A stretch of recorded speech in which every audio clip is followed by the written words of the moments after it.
Exactly. Congratulations to all of you. I assume many of you, like Javi said, are accepted to medical school and getting geared up to get started in the next couple of months. But also, we will have tons and tons of tips and tricks for those of you who are thinking about applying to medical school, getting ready to apply to medical school, already in medical school. A lot of this information is, of course, applicable at different stages of the game. I And think we're good. if you want to type in like, what year are you in? Because if are any of you not like already in the thick of it, I guess if you're coming in, if you want to, you don't have to type MS0. If you're a first year going to second year, MS1, or hype it up, MS3, whatever you want to say. But yeah, just to give an idea, like kind of who's in here and where we're at in our journeys. Okay. MS0. Ooh, Great. okay. Ooh, okay. Or maybe MS negative one. Like MS maybe negative one, yeah, you're applying. Right? that. Welcome to all of you. Negative one. I love it. I That's love it. actually funny. Looking to make it go up. Oh, and you will. You will. You will. Absolutely. I remember like a month before we started school, my roommate and I, because we were already living together, we were complaining about how bored we were. And then a month in, we're like, remember we were complaining about being bored? Yeah, we shouldn't have. I was like, yeah, I miss being bored. Hear that. I hear that. Well, I think we're just about five after. I think the numbers are starting to slow down. So we'll get started. Of course, this is being recorded for those of you who are just coming in. So welcome to Beyond the Acceptance Letter, How to Thrive in Your First Year of Medical School. And again, for those of you who are starting medical school this summer or in the fall, we have tons and tons of great information for you. And for those of you who are MS negative ones or negative twos and considering medical school, I think we'll also have some great information for you. And for those of you who may already be in medical school, finishing up a first year or second year, even beyond, a lot of this information obviously applies all throughout your journey. So by way of introduction, so I'm Jeanie Gribben. I went to Icahn School of Medicine at Mount Sinai in New York. I went to Cornell for undergrad. I completed my internal medicine residency at Weill Cornell. So I just traveled all around New York, never really left New York State, for better or for worse. I think for better, but I'm biased. I am the Associate Director of Medical School Tutoring here at Med School Coach. I've been with Med School Coach for almost 6, 7 years now. And I absolutely love it. I love working with students. I love working with other tutors as well. It's been a wonderful experience, and I'm so excited to be here tonight with each of you. And I will pass it over to Javi. Yeah, well, hi everyone. So those of you who may or may not have followed me on social media, I am on TikTok, like to post there. I did go to medical school in Texas, for 3 years. Things changed in my journey that made me realize I had to kind of step a different direction. But medical education and education in general has always been something I've been very passionate about. I was a coach for a while before medical school, so I love that I'm working out with someone, dare I say, med school coach, to really just kind of continue this journey of supporting students, in their paths and hopefully helping y'all get to your dream and having a good time while doing it. So I'm just excited to be here working with people like Jeanie and med school coach and, making it a fun time for sure. Great. And we will try and make this hour tons of fun as well. So what are we going to be talking about today? Lots of things. So we'll start off by talking about some of the key differences between undergrad and medical school. And these are helpful things to sort of keep in mind as you're starting your medical school journey. We'll talk about resources, how to choose between in-person lectures and watching recordings. We'll then dive more deeply into third-party resources, so additional content, additional resources beyond that which is provided at your medical school. We will talk about Anki. Some of you may know this word. Some of you may be like, what the heck is Anki? And for all of you, we will be answering some questions about that.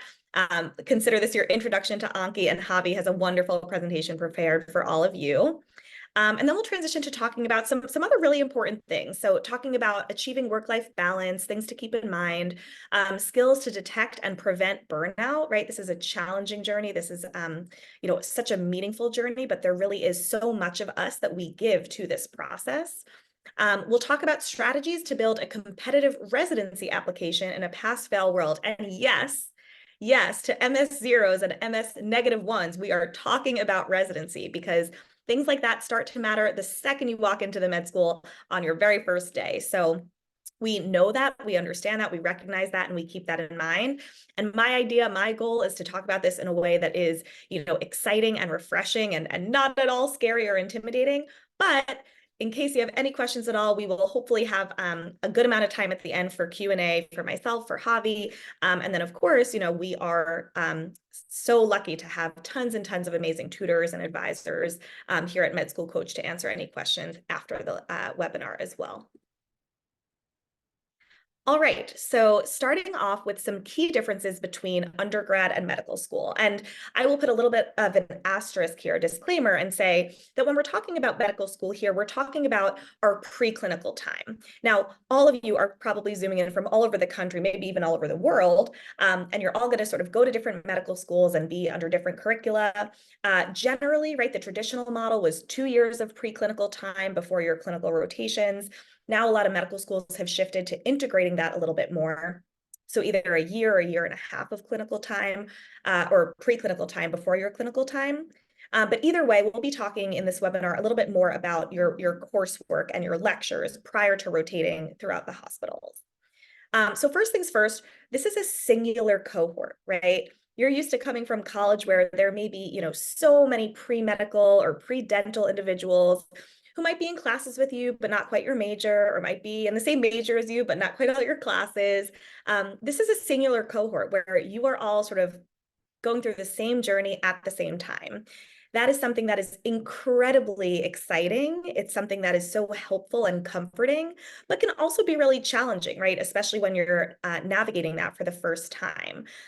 You might be coming from, a really small college or a really small major where you're sort of a bigger fish in a little sea and maybe transitioning into a bigger medical school class, or vice versa. And we acknowledge that, and we recognize that there's definitely a shift in the experience that you will have as a student. It goes without saying that medical school has a ton of information to share with you, and you have a ton of information to learn. Not only is the volume much greater, but also the cadence, right? The pace at which you move and the speed at which you move is different. Medical school is also focused on self-directed learning and different learning modalities. And so by that, and we'll be talking about a lot of this today, by that, we mean, you'll have your traditional coursework with large lecture halls and, 100 or 200 students in a room. But you'll also have small group learning, problem-based learning, hands-on clinical learning throughout the hospital. And again, that's being, more and more emphasized in your preclinical years. And so much of your learning is self-directed, meaning it is the time that you are putting in on your own. It's the part of your calendar that's actually white, right? It's not the part of your calendar that says, show up in this lecture hall or at this problem-based learning group. And so talking about our self-directed learning time, trying to capitalize on that, to understand that, to maximize that is such an important part of approaching medical school. And finally, the idea that learning is longitudinal. And I should say, really last but not least, not quite finally, we'll talk about a lot of other things today too. You might be used to in college at the end of the semester, once you take your final exam, that's it. I've heard of even students sometimes like burning their books, right? Because they're like, we're so over this test, right? We're so over this course. And that is certainly not the case in medical school, right? I hope it goes without saying, but, and Javi and I were actually just talking about it before some of you came onto the Zoom. I think about medical school as the foundation of the entirety of your career, right? And the foundational medical knowledge that you will have to take care of patients and treat patients moving forward. There is no additional time to sit in lecture halls or learn this material once you graduate medical school. This is really it, right? The buck stops with you. And so the idea here is that your learning is longitudinal. And so whatever it is that you learn on your very first day of medical school, it's probably still going to be required that you know that 5, 10, 15, 20 years down the line, right? And of course, the knowledge builds and builds upon itself, but the stronger your foundation, the greater and the easier your knowledge gains will be moving forward. Okay, so I've talked a lot about lectures, so let's take a couple minutes to talk about lectures in medical school. Most medical schools, as you know, have transitioned to a hybrid model. This happened even before COVID, but certainly since COVID, where many students now have the option to choose attending lectures in person versus watching recordings of those lectures on their own time. And this is very much an individualized process. You're going to hear me saying that a lot today, and I'm going to sound like a broken record, and I'm just going to tell you right now. So get used to that term, right? An individualized process. Things to consider when you're making this decision. First things first, time management, right? Some people really like to navigate their own days on their own time, on their own schedule, right? And so if lectures are scheduled at 9 a.m., but you're not really a 9 a.m. type of person, it's nice to have that flexibility to maybe watch lectures in the afternoon when maybe you're a little bit more in sort of your best shoes to grasp the lecture. Another idea is content reinforcement. And we'll get into this a little bit more when we start to talk about additional resources. But when we think about lectures, we think about lectures as foundational knowledge, and then there are additional resources, and of course, your self-directed independent learning that will build upon that content. And so thinking about how you want to structure that. Do you want to watch lectures first and reinforce later, or use self-directed individual time to get your feet wet with the content first and then reinforce that with a lecture? Certainly, there's this idea of immediate versus delayed clarification. So if you're watching a recording, you can pause, you can go back. In a lecture, right, if you're watching something and your professor says something that's not quite clear to you or you need clarification, you just simply raise your hand, right? You get clarification in the moment. It's sort of immediate clarification. Whereas if you're watching a lecture, yes, you can pause, but if you need clarification on a subject, unfortunately, that's going to require an email, a follow-up visit, or an in-person office hours visit. And then we sort of started to talk about this already, but just the importance of structure and schedule. And I know Javi will talk about this too, but the idea that so much of our unstructured time, right, our goal is to structure that and make that as optimal as possible. And so again, thinking about how am I going to best fit my lectures into my sum total studying for the day? Is it the idea that I every morning am waking up and sitting in lecture from 9 to 11 and then 1 to 4, and that's allowing me structured time in my day? Or is it that, like I said, I'm maybe an afternoon or an evening person, although I'm really not, but an afternoon or an evening person. And therefore, I want to sort of maximize my morning time with my own studying. So these are just the types of questions that you're going to start to think about. These are types of questions that you can explore with us here at Med School Coach if you choose to work with a tutor here, and explore with your own advisors and teachers at your own medical school. And I will pass it over to Javi to talk about a lot to talk about with third-party resources. Yeah, thank you, Jeannie. So kind of bouncing off of that idea, it's finding out what works for you in terms of time-wise, but also what works for you in terms of resource-wise. And that's where, when you think of the third-party resources, that's kind of a buzzword you hear a lot when you get into it. So what are they? So basically, it's anything that has to do with outside learning. When you think of med school resources, you think of the lecture notes. Some schools have modules. And well, the reality is, while there's well-intended, a lot of these resources are what med students use. So why do you use them? So it's for so many reasons. A lot of them, with step one being pass fail, one of the mindsets is, I just want to know high yield material. High yield meaning step one relevant. Also for different curriculums that are pass fail, if lecture details aren't going to be something that's, going to make a difference when it comes to, your dean's letters or AOA or residency during your preclinical years, well, then some people do prefer to focus only on step one relevant material. And other things that the reality is sometimes the speakers are too slow. So it is one thing, to get get a resource or a video where not only are the cadence good for you, but also 2x speed. One time I accidentally pressed 1x speed on accident and I was like, wait, they speak this way? What? But also, that's just like kind of a joke, but it also allows you for time management. If you're someone who's going to utilize, already knows what you're going to use with the playlist or whatever, you can schedule that throughout the week. And that's something we'll talk about here is how do you understand your lecture material requirements versus how do you incorporate third-party resources, or sometimes it's the other way around. And please ask questions, which we can address as we go forward. They're also used to add on to lecture material. They're also useful for maybe getting a first pass and then going into the details. Again, it's just figuring out what works for you. Your question is, well, how do I figure that out? Well, let me help you out a little bit. So Jeannie, can we go to the next slide? Yeah, so for the next slide, so who's part of the party? Isn't this just a cool picture? I know I made it myself. But yeah, so some of the introduction of kind of the resources is, you hear a lot of them, AMBOSS. So the way I outline this is kind of giving a general idea of what they're more likely to be a little more useful compared to others. So AMBOSS is a great question bank. It has a lot of questions. When I use them, my only complaint was they were too hard, but they were really good to learn from. They also have what's called knowledge articles. So they don't really have a lot of videos, but they do have these, just all these articles that you can scroll through, which at first seemed kind of tedious, but it is really useful when you learn how to play with it. And they also have quizzes. And I thought that was one of our very useful features. You have tables like anatomy, for example. When you go into anatomy, I was a TA as well for anatomy, and I thought, why am I redoing tables when I can just quiz myself over them? And I found that to be very useful. Kind of another one is Med School Bootcamp. They also have a lot of question banks, which are really good for honing in on different details. They do have video lectures, which is really cool the way they kind of like integrate the writing on the slides and kind of seeing like how you would take your notes, which is exciting, and also quizzes. Also, you're going to see quizzes, questions. That's the bread and butter medical school, I promise you, and it's scary at first. I'd rather you get questions wrong early and learn from them than feel like you have to study for them. I promise you that is the best way to study. We can talk about them more if you want. And UWorld, those of you, I took the MCAT in 2016, a long time ago. I don't know if UWorld was a thing, but those of you who use it for the MCAT, you know the name. So UWorld is kind of what a lot of medical students use for step 1, step 2 prep. They also have incorporated their own flashcards, and you can make your own flashcards, which I use a lot while studying for step 1. Sketchy, I think that's also an MCAT thing, but Sketchy, my joke was how people learn farm without these cartoons, because apparently that's a thing.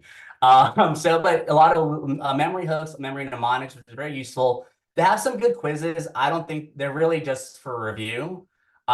My personal take on Sketchy is, it's really for learning, but other research would help you kind of hone in on things, in my opinion. Anki. So when you hear of the med school Anki deck, or when you hear med students say use Anki, this is what they're referring to 9 out of 10 times is the Anki deck. If you don't know what that is, we'll walk through it briefly in a bit. But it is the all-encompassing Anki deck that really has everything from all these resources pulled into one. Another one is USMLE RX for first aid. You've heard of it, first aid of the med school Bible, as they call it, but it's the high yield step book. It's not really meant to learn from, and some people have got that confused in the past. So let me tell you now, you don't use first aid to learn from. First aid is a guide. First aid is something to build off from and know where to guide your learning from. But RX, USMLE RX is awesome for high yield quizzes and question banks as well to hone in on material. And also there's a big lecture application to it that I use myself. And some notable mentions Pathoma. Everyone talks about Pathoma. Personally, I thought it was very boring, so I didn't use it, but the material is all there. Physio, Picturize, and more. Basically, it's all the same information. It's just how it's delivered. And what's important to you is to figure out what is going to work best for you.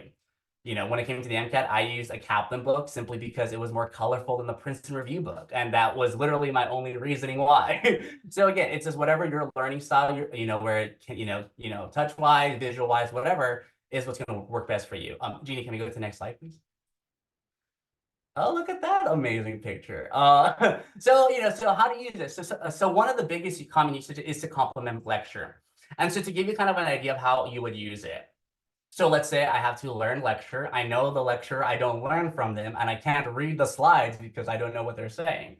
So what I would do, okay, let's say it's over cardio pharmacology. We're going to go over antiarrhythmics. I don't know what those are. And I know I'm not going to learn from this person. So what I would do is I would first watch or read whatever third-party resource I might use, take my notes as I would so I can learn it, understand it. And then what do I do? Now that I have a very good foundational understanding, now I can go to lecture or watch lecture 2 times speed and add to my notes. So what I would do, so what did I say there? Learn from third-party resource, take my notes, understand it, watch lecture, and take notes alongside those notes. Why is that the case? 1, it's reinforcing what I already learned, which is the high yield material. Number 2, I can apply those lecture details, which is how you get those extra points, into that foundational knowledge.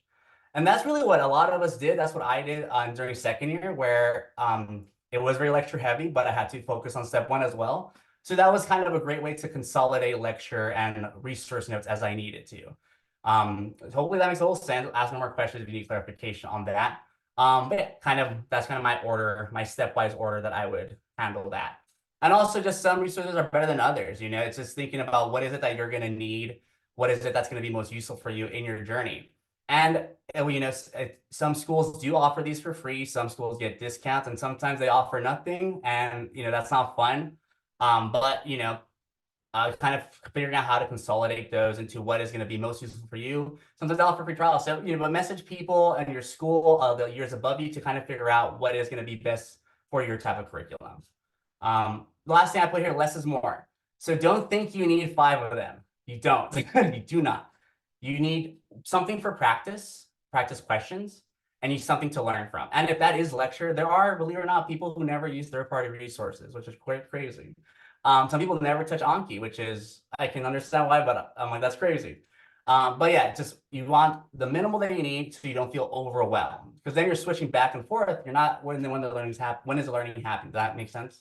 Yes, Javi. Oh my God, thank you so much. Jeannie, can you go to the next question slide, please? So how do you decide? So like Jeannie's been saying, it is on an individual basis. It's really, and I know that's like a lame answer, like, oh, well, it just depends on you, but that is the reality. It is trial and error. My biggest advice for anyone, one of my biggest advice for medical school, anyone going into, so write it down, I'm kidding, maybe. If something's not working for you, leave it, because there is no time to waste on something that's not working for you. For example, when someone told me one time, why are you taking notes when I was in anatomy? And I was like, what does that even mean? She said, you'll learn. And I figured out, oh, that makes perfect sense. Why would I waste time taking notes when I can just memorize as I go? But that worked for me. Practice question was something that worked way more for me than repeatedly writing a table. And I knew that because that didn't work for me my first exam. I barely passed. Second exam, crushed it with a low 90. And I was like, wait, I'm smart. Wait, what am I saying? So again, if it doesn't work, leave it, try something else. Also, word of mouth, like I said, ask the years above you. And also check if your school provides anything later on. For example, some schools do offer AMBOSS in the clinical years. So that's good to know. So you don't buy a lifetime membership when you're going to get it for free a year later. Yeah, kind of my little joke here was I just prefer something more colorful, like Words and Beyond over physio, but it's the exact same information. Jeannie, can we get to the next slide, please? All right, so then Anki. So now kind of transitioning into Anki. So why did I feel like this was important to talk about? Anki, for those of you who never used it, or if you've seen it and were turned off by it, I get you. I saw it and I was like, this looks gross. Like this looks so like so rudimentary. And so I didn't use it. And I wish I did. I wish I wasn't turned off by it. I was also turned off by it because I got so much advice of how to do like all these settings. And I'm like, I just want to learn. And this is a lot. I don't want to deal with this. So I never used it my first year. I wish I did. And so that's kind of the purpose of this portion, is to kind of show you like a straightforward, here's all you need just to press spacebar and learn. But when we think about Anki Med School, we think of the Med School deck, which is the Anki deck. So it's a pre-med Anki deck that incorporates basically everything that's out there.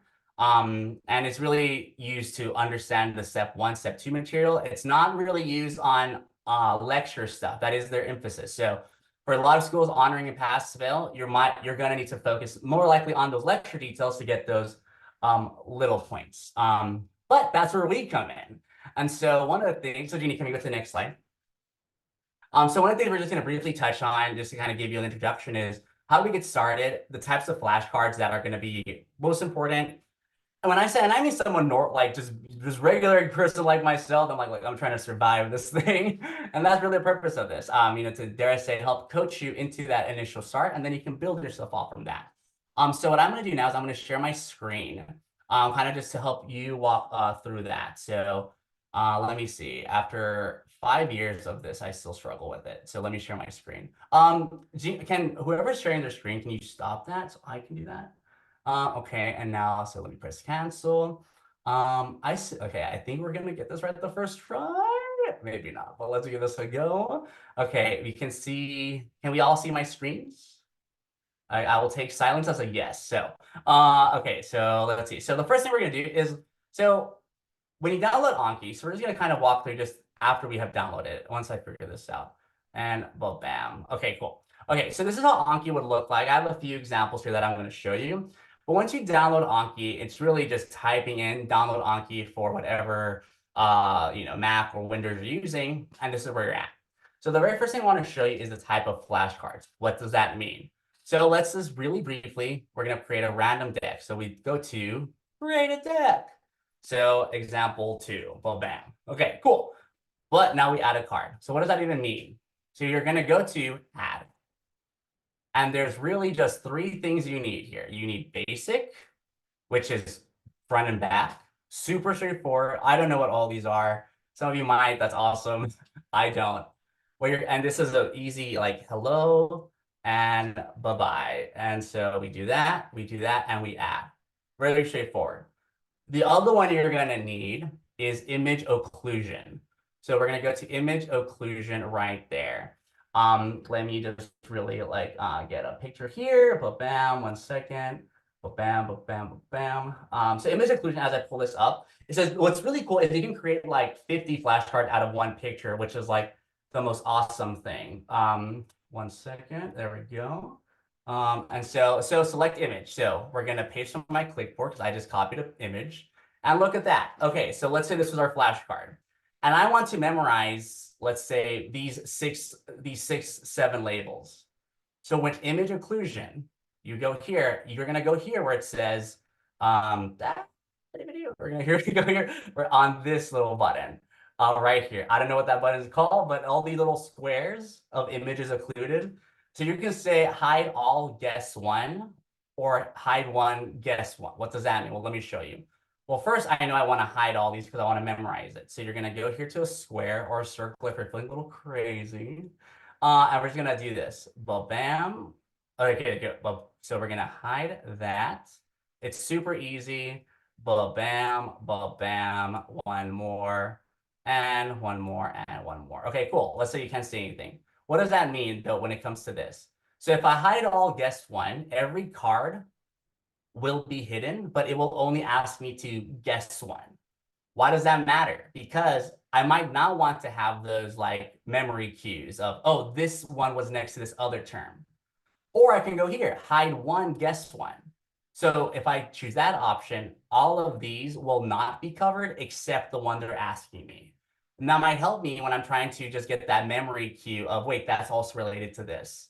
And what am I getting at here? Connections. That's really the key when it comes to learning is connections. But let's say we go this route. Okay, hide all, guess one. So let's go to add card. And before we go into the third card, let me show you how this would look like. Okay, cool. Oh, 7 cards, but hobby, but you just did 2 things. I know it's crazy. Well, let me show you why. So here is my hello. And then it says bye-bye. I'm sorry. Very straightforward. But then the next one, what's that? So this is what I mean by hide all, guess one. So if this was like a Netter's image of like this part of the face, the infundibular space, whatever, and there's like a lot of little things, this is a great way to memorize all those little labels. And then I would guess it. Oh, cool, awesome. Oh, what? But why does this one matter? Again, I don't have that memory cue, which is harder sometimes, but it's just another way to memorize if this is one way you want to go. And that's kind of the idea there. And so my last card that I'm going to make for y'all is a flashcard from lecture notes. So kind of going into, 1 second, kind of going into, I'm pulling up a lecture, an example of like a med school lecture. So let's say I have antiplatelet drugs. Okay. So let's say I want to make my own flashcards. I'm like, you know what? I have my own way of learning. I'm not going to do what everyone else says because I know that doesn't work for me. That's awesome.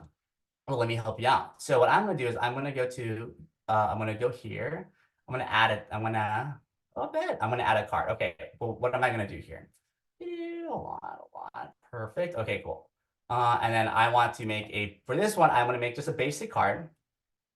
So here's my advice for how to memorize lecture details faster that I don't think people talk about enough on social media. So let's say I'm going to choose a slide with a lot of labels. Okay, let's say I'm here. Clopidogrel. It's a word that took me a while to figure out how to pronounce. Okay, so here's one way you can go about this. You can say, okay, so clopidogrel, adverse effects.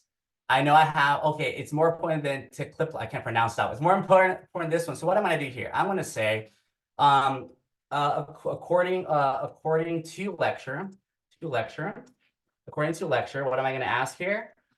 Clopidogrel is more potent than what? Clopidogrel is more important than what? And you're going to say, oh, it's that. So you can just do this. You're going to learn it. That's awesome. But that doesn't tell you anything. One thing that I would do instead I would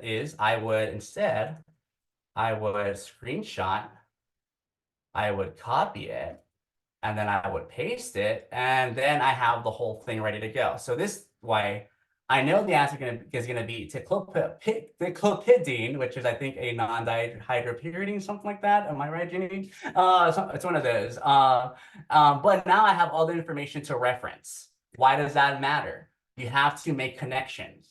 Just knowing one thing isn't going to help you. That's going to, instead of learning a million things, you can group it all together. And this strategy has helped me a lot. And it's one that if I could start med school over, I would do this on day one. And then from here, you just make the same questions. But here's one more piece of advice that no one's going to tell you online except med school coach.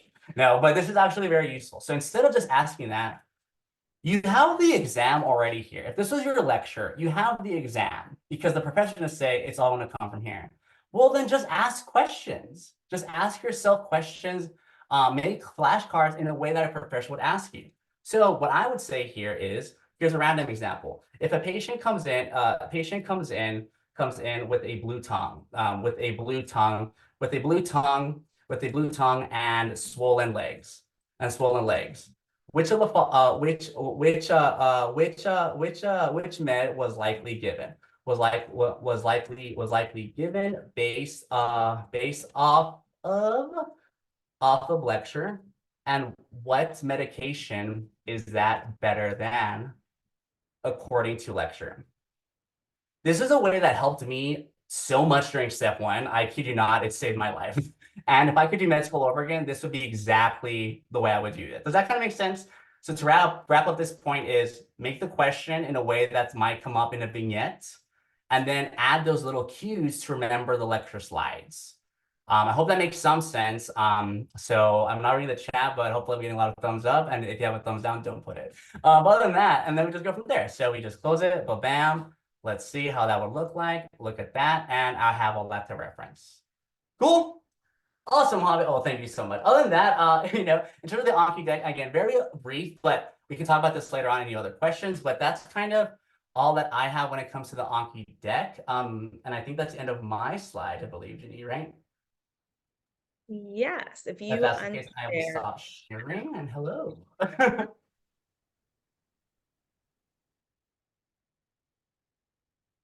Can everyone see my screen now? I hope. We're okay? We're seeing the screen okay? I'm going to take that as a yes. All right. So that was super, super helpful. That was an excellent introduction to Anki. I could not agree more. I think Anki is such a valuable tool to use in medical school. There are a couple of different tips and tricks that I have as well. And we here at Med School Coach are certainly more than happy to answer additional questions you have about Anki, how to use Anki, how to optimize Anki. I think it's a wonderful resource.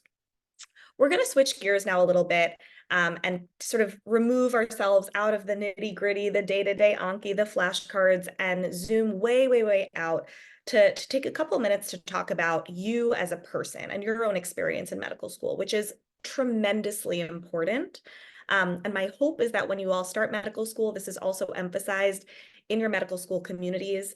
And whether it is or is not, please, please, please, commit all these pieces of advice to memory. I can't emphasize all of this enough. So let's talk a little bit about work-life balance, right? You are going to be working very, very hard as a medical student. You are already working very hard in undergrad. I know that. Take that and multiply that by a little bit more, and that is going to be your experience in med school and residency and beyond, right? This is a really demanding career that we've chosen.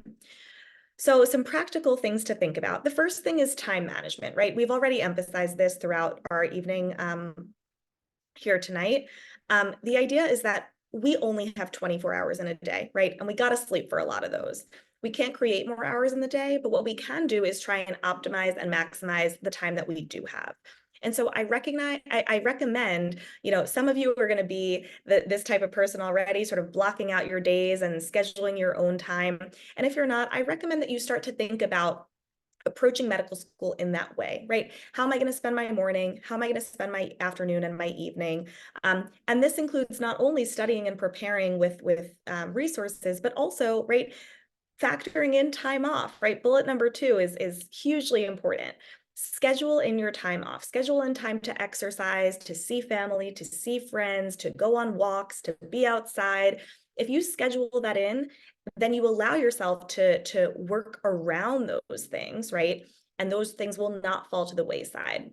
Those things are incredibly important all throughout medical school, and especially in the most demanding of times, right? During your board studying periods, your dedicated periods, the weeks leading up to an exam, the week of an exam, right? You have to take care of yourself. You have to exercise, see family, see friends, eat your food, go grocery shopping, whatever it is that makes you you is so essential. It is so essential, and it will be part of your success in medical school. Remember that quality is more important than quantity, right? The idea is that it is very easy to sit down and look at a textbook or look at a computer screen for 12 hours. But is that going to be a valuable 12 hours? Probably not, right? It's so much more important to have a valuable 1 or 2 or 3 hours of studying than to have 12 hours where you're not going to remember everything, you're not going to retain anything, and you're really just going to burn out. Minimize distractions. And this, I think, is a perfect offshoot of talking about time off, right?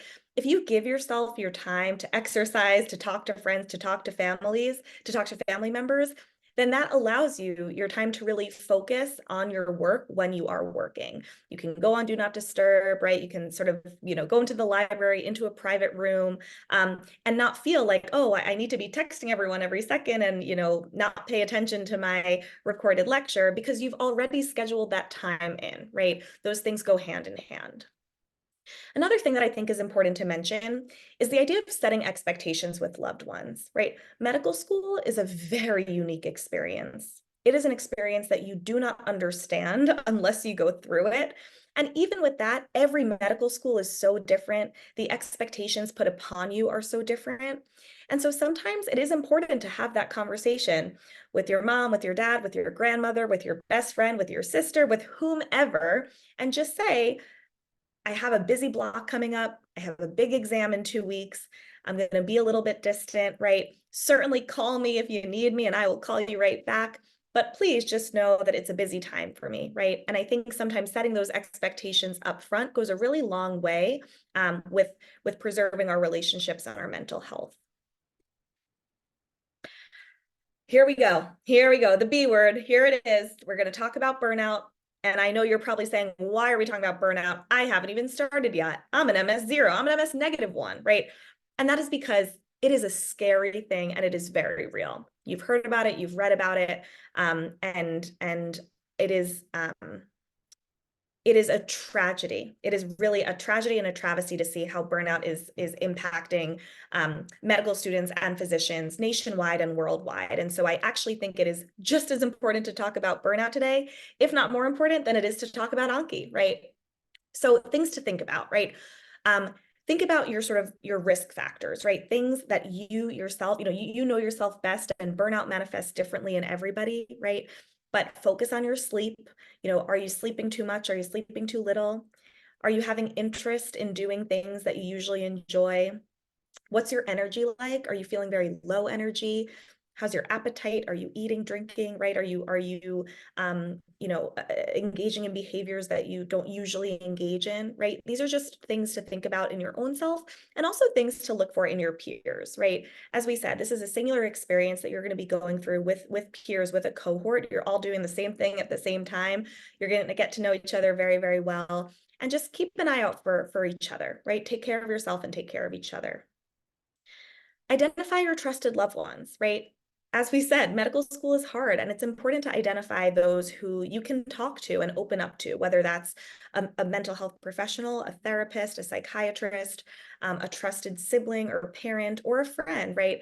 And ideally, right, social support is so important. Ideally, we have many, many, many loved ones or trusted ones that we can speak to when the going gets tough, right? And I'll also take a minute here to talk about identifying professional mentors, right? Mentorship is extremely important in any career, but especially in medicine. And it's something that I feel, unfortunately, tends to start a little bit too late in our medical school process. So think early on about who are my professional mentors going to be in my school, right? Or adjacent to my school? Maybe one of us here at Med School Coach. Who is someone that I can talk to about my professional experience, come to for guidance and support in my professional experience? That doesn't need to be, an ophthalmologist if you're thinking about doing ophthalmology, right? It can be a pediatrician, right? It can be someone who you identify and someone who you feel supports you well professionally. Now, what is this graph here? Some of you might have been looking at this already. This is what I like to call the stress curve. This comes out of the psychology literature. And it's this idea here that, on the x-axis, we have pressure. We have this idea that, there is some amount of pressure that is put upon us or that we put on ourselves that allows us to perform optimally, right? Performance on the y-axis. So if we have no pressure at all, if we are feeling absolutely zen and, oh, this exam, I got this exam, I don't have to touch Anki, I don't have to worry about a thing, right? We're probably not going to perform all that well. We need some degree of pressure and some degree of responsibility to say, this is a really big anatomy exam. I have to learn all the muscles of the back before Wednesday, right? And so some degree of pressure is going to stretch us, right, to allow us to perform in our ideal zone or at our optimal performance. But this is literally a slippery slope. Too much pressure, whether that's pressure put upon you by others, or more often pressure that we put upon ourselves, can cause us to tip over on this zone, on this curve. That allows for strain, that allows for a decline in our performance, and ultimately manifests in burnout and poor mental health. And I know that you are coming in here today and you probably did not expect to be talking about burnout or the stress curve. But I'd say this is probably the most important slide that we're going to talk about tonight. Think about this, remember this curve, and I will just leave it at look out for yourself and look out for others. Okay, segueing from our conversation about mentors. So how to build a competitive residency application in a pass-fail world. And you're probably also saying, residency? I'm not even a medical student yet, right? And it's because it is never too early to start to think about the next steps, right? A year goes quickly and 4 years goes very, very quickly. So ways to think about how to optimize your application as a resident, especially as we shift to pass-fail. Right? Step 1 is now pass-fail. Most rotations, clinical rotations are now pass-fail or maybe pass-fail, honors, high pass. But it's really, with every passing year, it's becoming more and more difficult to distinguish yourself, right? And there are certainly so much great things. There's so much value to things shifting to pass-fail, but it is still important that you allow yourself to sort of stand out, right? You develop your own unique professional identity. So shadowing early on is something to think about. No matter what field you think you might be interested in, just shadow for an hour, 2 hours, an afternoon, a day, right? It's so helpful to start to make these connections, to get your boots on the ground. I can tell you, it's one thing to learn about clinical neuroscience and neuroanatomy, and it's something entirely different to rotate on a stroke unit in a hospital. The earlier your exposure to clinical experiences, the better. I mentioned this before, but I'll just say it again. Identifying mentors early on is really helpful, right? Whether those are clinical mentors in a field you think you might be interested in, or just a trusted advisor in your medical school, a near peer, right? Oftentimes a first-year medical student finds so much value from having a conversation with a third or a fourth year who was recently in their own shoes. Thinking about research and scholarly work. And I say the word scholarly because we are so fortunate that there are so many ways in academic medicine that we can explore and different ways in which we can explore our professional identities, right? So research is not necessarily going to mean, basic science lab work, although that is so wonderful and so important and tremendous. Scholarly work can also mean you're out there in the community doing some survey research, or you are doing some medical education endeavors and writing up a new workshop that you've developed. Maybe you're working with your own medical school to do some curricular development, right? Maybe you're partnering out in the community. So think broadly, right? Like this is your time to really get creative in medical school, to think about, oh, I might be interested in pediatrics, but I love global health and I love teaching. So what is a scholarly way or an avenue within research that I can put all those interests together, right? Get creative. And I know at different institutions, you will find the person, right? You will find the person or the people who will allow you to be creative and explore these creative juices. And then just a quick note on the importance of step 2 and evaluations, right? As step 1 and other sources of evaluation are shifting more towards pass-fail, step 2 and your clinical evaluations, as well as your evaluations in your courses, are becoming more and more important. And so to that, I'll just say, step 2 is a direct second step off of step 1, right? It's literally called step 2. You can't get to step 2 without step 1. And you can't get to step 1 without your foundational coursework and your foundational efforts in your preclinical years. And so I always say, you know, the more you do now, the more effort you put in early on, the easier those subsequent steps will be, right? It's so much better to really put in the effort and put in the work for your preclinical time. And that'll make your step 1 studying far more pleasurable, right? Rather than, you know, not giving your full effort to your initial preclinical years, then having to really scramble and cram for step 1, which will not put you in a good place, right, for step 2. And needless to say, right, this is about people. This is about patients. I mentioned this before, and I'll say it again. The ultimate goal is that we're using this medical knowledge to take care of people. And there is nothing in the world that has higher stakes than that. So put in the effort now, right? Put in the effort early, and it will really have payoff all throughout your medical school and the remainder of your career. All right. So we've talked a lot about med school, but who is Med School Coach? What are we? So we are a company comprised of tutors and advisors. And what I like to say is just people who are so passionate, right, about learning and teaching and coaching medical students. I absolutely loved my medical school experience. I wish every day, I'm like, I just want to be a fly on the wall back in med school again and learn that again and learn it in that way again and be immersed in that environment. So what do we do? So we offer medical school tutoring, USMLE tutoring with individuals who have scored greater than the 90th percentile on their exams. We also provide residency application advising with former admissions committee members. And we pride ourselves on so many different things. And I'll just highlight a couple of them here before we get to the Q&A. I'd say first things first, this is about an individualized and personalized relationship. We want to help you. And you are all so different. I think we have 123 people in here, and no one of you is the same, right? No one of you learns the same. All those resources that those resources that Javi talked about earlier, you might use the same resources, but you're going to use them probably in some different ways, right? We are all so unique and different, and Med School Coach embraces that. We recognize that you are all individuals with different learning styles. We do our best to get to know you, to get to know your learning styles, and to work with you to do your own very best. Another thing I like to highlight, we are not a curriculum, right? We do not have our own textbook or series of lectures that we are, you know, putting forth upon you. We don't have a magic, curriculum to provide for you and say, follow this, then you'll crush step 2, right? That's not what we're about. We are about meeting you where you're at and optimizing your own performance, like I said, by understanding you and your own personal experiences. And I'll also mention that we are sort of longitudinal, right? I am so fortunate to still be working with students who are applying to residency now. And I've been working with them since their very first year of med school. It is a wonderfully rewarding experience. It allows for mentorship and guidance and support in a way that is, you know, outside of the confines of your medical school. And I am so amazed every day by all the incredible work that our tutors do.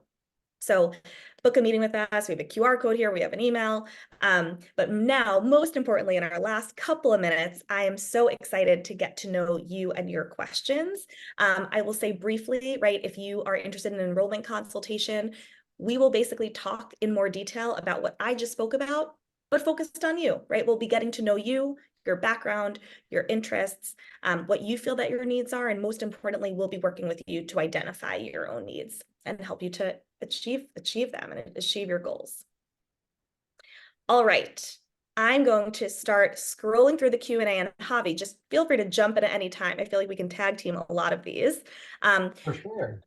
There's not going to be enough time to get to all of these incredible questions, but please know, we'll be sending out this recording afterwards. You have our contact information, and we are certainly reachable. So I'm going to start with a question right here. So what advice can you give with regards to balancing information from lectures that all seem high yield versus what is actually high yield? I think, one thing that Javi said that I actually agree with, I did the same thing, is as I was approaching my preclinical lectures, I would actually preempt that course and that lecture in that week with some of my external resources, right? So sounds like Javi wasn't a pathoma guy. I was a pathoma girl. Just goes to show we're all a little bit different, right? So leading up to my HEMONC block, for example, in the couple of days before, I would watch those HEMONC videos from Pathoma, right? A third-party external resource, in order to understand, okay, what is going to be the high-yield HEMONC content here, right? And I would use that as a frame with which to approach my lecture material. Now, there was a ton more information given to me in lecture, right?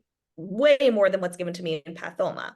And all of that extra information is still important, right? Still important for me to do well in my medical school exams. But using that external content, using that Pathoma, helped to frame, okay, what is most high yield versus what is not. You'll also just see by utilizing different resources what comes up over and over again and what is less emphasized. Javi, I don't know if you have anything to add to that. Yeah, no, so I mean, it's almost, basically everything you said, I'm like, and I know I'm in the unpopular opinion when it comes to pathoma, I know, but I mean, really, it's also understanding what do you care about? Because if you want like a 99, then you're gonna care about lecture. You just have to. But if you're someone who would rather also, maybe take less time studying, want to do something else, which is also okay, well, then I would recommend at that point, maybe you want to care more about the high yield stuff, because high yield stuff will get you some points. It won't get you everything. But if your priorities are not getting those 99s, then what I would do in that situation, if there was a topic that I'm not getting from lecture, I would say, you know what, I'm not going to learn that. And that is a reality. That is a mentality that people think, and you have to choose your battles. And that's just one way that my friends and again, I went to a pass-fail curriculum. So that is different than people who do go to ranked schools, because I understand that ranked schools, it is a different kind of priority. And that's really what it comes down to, is what do you want to prioritize? What are your values? And that also, not to harp on it so much, but that also can lead into the prevention or falling into a burnout. If that kind of makes sense. But I wanted to answer like one quick, if that's okay, Jeannie? Of course. So like someone asked about shadowing and also making relationships and residency. So when it comes to my understanding after having gone through some of the process and reading some articles, shadowing in med school is not the same when it comes to pre-med. Shadowing in med school is kind of like when you're applying to residency. From my understanding, and Jeannie, obviously you can, correct me if I'm wrong here, but it's not as important as if when you're applying to medical school. Shadowing, it will help you build relationships for sure. You get to know the physicians and you do so much more. Shadowing really, because I shadowed a lot my first 2 years. My value of shadowing was more, is this what I want to do? Does this give me a window as to the lifestyle of what I'm considering? And also, it also reminded me sometimes, why am I even doing this? Because some days were hard. But when I would go to the free clinic or the ER, I'm like, wait, no, this is awesome. And so again, it just helps you reinforce kind of that why. I mean, what do you think about that, Jeannie? Yeah, I totally agree. And I think the emphasis on shadowing and clinical experiences up front is exactly that, right? To understand what is it that I'm interested in so that I can use that to build upon and build my application further with research or scholarly activity. We're also getting a ton of questions about Anki, which I love. So let me start. I can combine a couple of them. And one question that came up is, since Anki allows you to make custom flashcards, is it just as useful to use Quizlet? And then another question about Anki settings. And there is a golden phrase that I actually don't think we've said yet somehow. And that golden phrase is spaced repetition. I'm going to say it again. Spaced repetition. What is spaced repetition? Well, it's kind of exactly what it sounds like. I like to describe it like this. Today is, what is today? May 15th. Today, I do a question about clopidogrel. We'll stick on clopidogrel. I do a question about clopidogrel. I get it wrong. I read my answer explanation, and I learn a whole lot of things about clopidogrel today. But my step 1 exam isn't until October. And somehow there has to be a way for me to retain, recall, and apply that information all the way in October, right? When I'm first reading about it today. And so that is what Anki does, right? I would basically then create Anki cards based on the information that I don't know today about clopidogrel. And Anki builds in spaced repetition for you. So I would see that card today. I would see that card again tomorrow. And if I get it right tomorrow, Anki will space it out for me to 4 days. And if I get it right in 4 days, it'll space it out to 7 days. But then if I get it wrong in 7 days, I'm going to see it the very next day, right? And so Anki basically creates spaced repetition so that over time you are continually reinforcing that content. Now, if you don't use Anki, if you use another, flashcard resource or no flashcard resource at all, it is still essential to utilize spaced repetition, right? Because of that idea that whatever it is that I learned today, I'm not going to remember all the way down in October unless I continually review, and use that spaced repetition. So that is really the key to Anki, is the idea that it takes care of that for you. It's like I just plug this in and I click go, I click play, and I am provided with the spaced repetition. And I think that's really, really important to emphasize. And that's a key feature of Anki. And Javi, I will turn it over to you for other thoughts on Anki in that area in our last minute or so. No, for sure. I mean, my last 10 seconds to answer that one is, yeah, I agree with you. Quizlet has a lot of usefulness, but it's the spaced repetition of Anki that makes that difference. And sometimes it is making your own cards when you're like, you know what, I obviously am not getting this. So I will make 20 cards on this one medication because clearly I'm not getting it. And then I see it in so many ways until it drilled my brain. But I don't want to take this last time since we're closing up. Like, I don't want to say thank you to everyone. I will say, I worked with a lot of different resource places. And what I love about med school coach is like, first the name coach. And I love that because like coaching you through this process. This process is hard, and the point of this presentation was prevent burnout. I'll admit, I got burned out at the end. That's why I had to step away. And that sucks. And so that's the whole purpose of this, is to help you as you go in, help you not go through that, help you realize your dreams and be this awesome person that you are, and you are going to always be. So a lot of these questions we didn't get into, I promise you we're going to address them one way or another. So don't forget to follow Med School Coach. And, I put in my email, so feel free to always email me. I love talking and annoying people. So thank you for that one. That'll be my closing number. I couldn't have said it better myself. It really was such a pleasure to have all of you here with us tonight. I hope we provided some great and helpful information for you, no matter what stage of the game you're at. I know there are tons and tons of questions in here that we didn't have time to get to today, but like Javi said, reach out to us, right? We will get back to you. We hope to hear from you, and we hope to work with you. We have an incredible team here, and we're so fortunate to have Javi join us tonight and offer his wisdom and expertise. I wish you all the best in all your future endeavors, and please be in touch. Have a great night.